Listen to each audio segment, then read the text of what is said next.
Elyndris, worm of cloud and flame, drifted in the sky. They had come for her. She knew it would have been only a matter of time. Mortals were so attached to their little castles and meager cities. She opened her eyes. They had brought an army. How considerate. She needed something to test herself on. Elyndris then dropped, falling from the sky, hurtling with the speed of a comet towards her enemies. The first volley of arrows shattered upon her scales. The meager steel broke like glass and the wood disintegrated before her heat. While within the dark cloud of arrows, she unleashed her breath. The attack came as not a cone of flame, but an almost solid bar of light and heat. It crashed into the earth, cutting a groove through the dwarves' armored vehicles. Dozens were disintegrated. Her laugh shook the heavens. This was power, but it was not enough.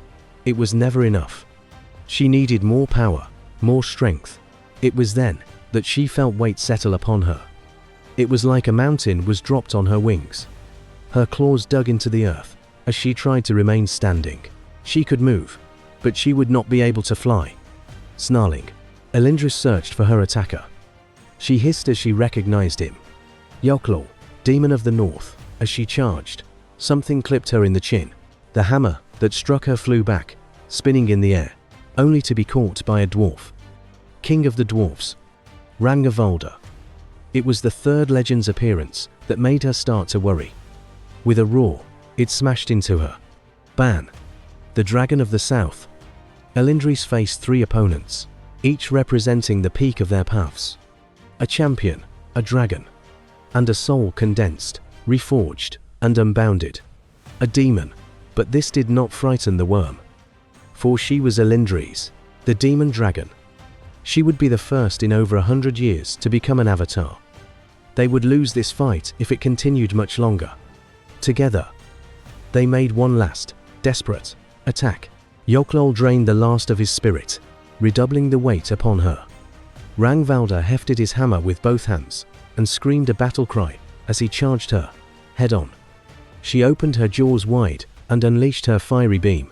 The look in the king's eyes went from desperation to victory. Before him, a mass of complex geometric shapes projected into reality. The fire bored into it and was funneled. Her beam of fire was captured by the spell, funneled, transformed, and returned. A beam of force and destruction of equal power to her beam of fire washed over her. It lifted her in the air, and with the weight of a mountain atop her, she slammed back into the ground, creating a crater. Ban's jaws were around her now vulnerable neck. Then Rangavaldr slammed down on her chest, crashing her back to the earth. The dwarf smashed her again. Each blow shattered bone or ruptured organs. Elyndris seethed. She fought to keep them off of her, but the injuries were too much. Her vision began to fade.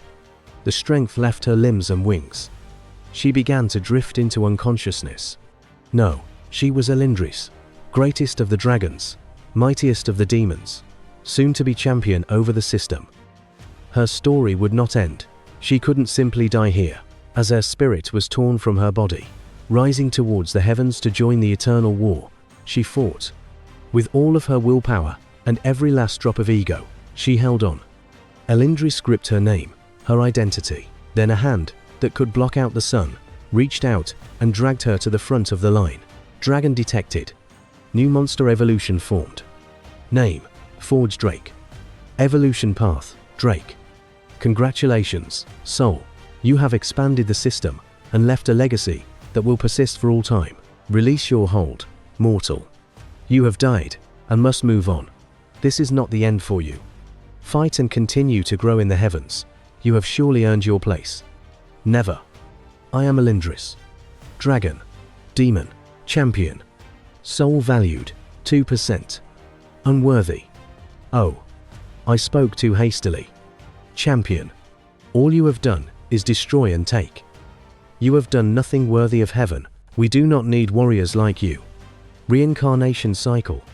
Restarted. Selecting species. Species selected. Lava. Finally, she fell back, hurtling back to her world. Her will weakened, slightly, and she could feel parts of herself drifting away. Memories, goals, experiences, power, and potential. Then it was dark, one cell at a time. She pulled herself together, reforming her great body. Light glowed through a screen of wire, layer upon layer of it, creating a cage. No cage can hold Elyndris. She bit at it with her mighty jaws, tearing away at the substance, until, finally, she hatched.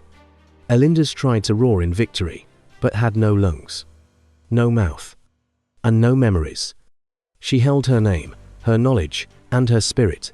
Her ambitions and gluttony burned within her as well.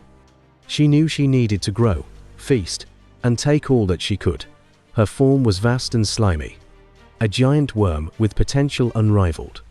Internally, she cackled in anticipation as she slithered among the flat, giant grass-like structures that towered into the sky. She had one thought: this world will kneel.